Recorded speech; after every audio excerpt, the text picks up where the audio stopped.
Very good morning, everyone. So, welcome to Cut the Crap Current Affairs series at संकट मोचन for General Awareness.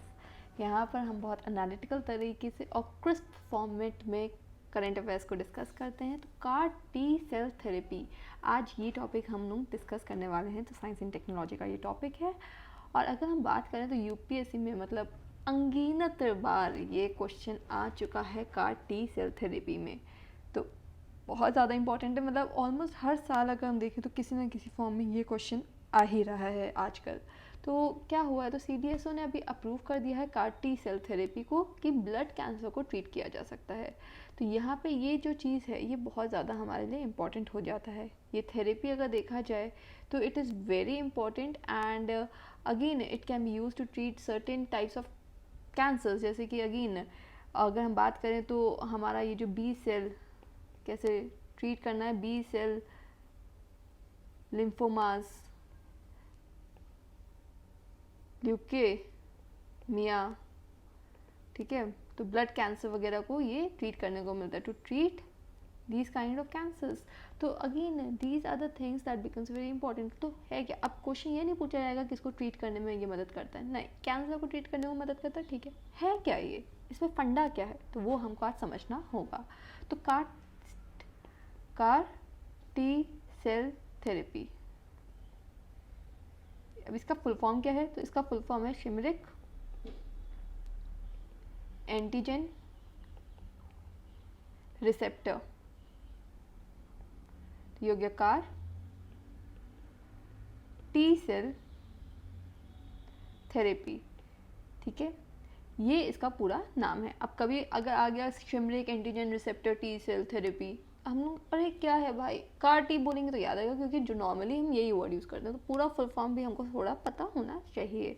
तो ये क्या है, तो ये जो है it is a cell based gene therapy.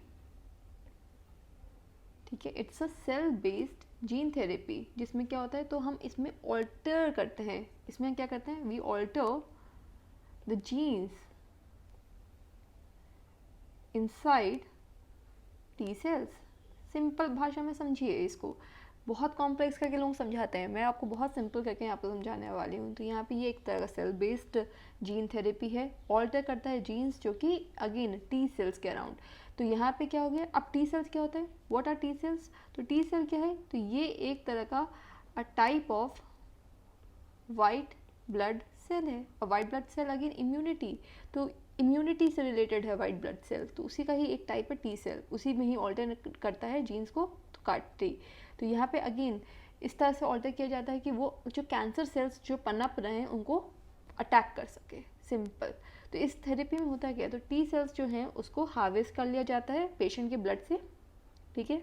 फिर उसको मॉडिफाई किया जाता है लैबोरेटरी में कि वो कुछ स्पेसिफिक प्रोटीन्स को अपने सरफेस पे दिखाएं, जिनको क्या कहते हैं, known as chimeric antigen receptors. So again lab में क्या होता है, तो ब्लड लिया जाता है, उसको लैब में ले जाया जाता है. लैब में किया जाता है, तो उसको मॉडिफाई किया जाता है. Modify to express specific proteins on their surface, जिनको हम क्या कहते हैं, called as chimeric antigen receptors. तो ये रिफ्लेक्ट होंगे उसमें सरफेस पे, इस तरह से मॉडिफाई किया जाता है. ये जो सेल्स हैं इनको अगर हम देखा जाए तो फिर इसको मल्टीप्लाई करवाया जाता है लैबोरेटरी में, और फिर उसके बाद फिर से पेशेंट में इंसर्टेड बैक, फिर पेशेंट में फिर से डाल दिया जाता है. ठीक है, मॉडिफाई करके फिर से डाल दिया जाता है. तो इस तरह का जो जेनेटिक मॉडिफिकेशन है, इससे क्या होता है, तो कार टी सेल्स जो हैं वो इफेक्टिवली, तो this is a process that actually allows CAR T cells to effectively bind to the cancer cells and attack them. सीधा सीधा वो वहाँ पे जाकर उनसे बाइंड हो जाएंगे और चिपक जाएंगे जहाँ पे भी कैंसर सेल्स होंगे, जो बॉडी में वापस जाएगा, और वहाँ पे ये क्या करेंगे, उसमें उसको मारेंगे फिर. ठीक है, क्योंकि कैंसर सेल क्या होता है, अचानक से एक मतलब कि अचानक से कुछ डेवलप होने लगता है, सेल्स बड़े होने लगते हैं, मतलब कि अगेन बहुत मल्टीप्लाई करने लगते हैं, वहाँ का उस पर्टिकुलर रीजन में बहुत ज़्यादा ग्रोथ होने लगती है, तो उसको मार देगा, मारेगा तो वो ख़त्म होंगे। यही सिंपल सा फंडा है। That is what you do in normal fights also, right. तो CAR T सेल्स थेरेपी यही होती है। अब अगर हम इसको other, what are the other cancer treatments, इसमें अगर हम बात करें तो एक तो होता है सर्जरी, जिसमें क्या करते हैं तो जो कैंसर होता है उसको रिमूव कर दिया जाता है सर्जिकल मेथड से। एक होता है रेडियो थेरेपी, इसमें क्या होता है तो आयोनाइजिंग रेडिएशन, तो रेडिएशन को डाला जाता है, फेंका जाता है टू द ट्यूमर और वहाँ से उसको डिस्ट्रॉय किया जाता है। एक ये हो गया। तीसरा क्या होता है सिस्टेमिक थेरेपी। इसमें क्या होता है सिस्टेमिक थेरेपी में, तो यहाँ पे हम मेडिकेशंस देते हैं, तो मेडिसिन हम देते हैं, और इसका एग्जांपल क्या हो जाता है कीमोथेरेपी, आपने बहुत नाम सुना होगा कीमोथेरेपी, इम्यूनोथेरेपी, इम्यूनिटी बूस्ट, तो इम्यूनोथेरेपी, तो ये हो गए सिस्टेमिक मेथड हमारे। तो यहाँ पे अगर हम देखें तो कन्वेंशनल कीमोथेरेपी या फिर इम्यूनोथेरेपी में बात करें तो यहाँ पे क्या होता है तो मॉलिक्यूल्स को लिया जाता है that bind to the tumour, और या फिर जो केमिकल पाथवेज होते हैं उसको ब्लॉक कर दिया जाता है, ताकि जो ट्यूमर है उसका ग्रोथ जो है या जो मल्टीप्लाई कर रहा था वो अगेन इफेक्ट ना करे, मतलब कि again that thing is something that does not directly affect the immune system. तो इसी में however when there are abnormalities in the immune system और व्हेन द ट्यूमर फाइंड्स कि हम किसी तरह से वो ट्यूमर बच के निकल जाए, तो कैंसर फिर से इनको इन ड्रग्स को जो है वो रेजिस्ट कर लेता है। तो इसीलिए यहाँ पे ये प्रॉब्लम हमको देखने को मिलती है जब हम कन्वेंशनल कीमोथेरेपी या फिर इम्यूनोथेरेपी की बात करें। बट वहीं पे अगर हम CAR T सेल थेरेपी की बात करें तो यहाँ पे CAR T सेल थेरेपी में यहाँ पे क्या होता है तो यहाँ पे हम लोग एक्टिव कर देते हैं, ठीक है, एक्टिव कर देते हैं किसको, इम्यून सिस्टम को, बता देते हैं भैया जस्ट जैसे कोरोना वायरस काम करता है वैसे ही यहाँ पे हम लोग काम करवा रहे हैं अगेंस्ट कैंसर।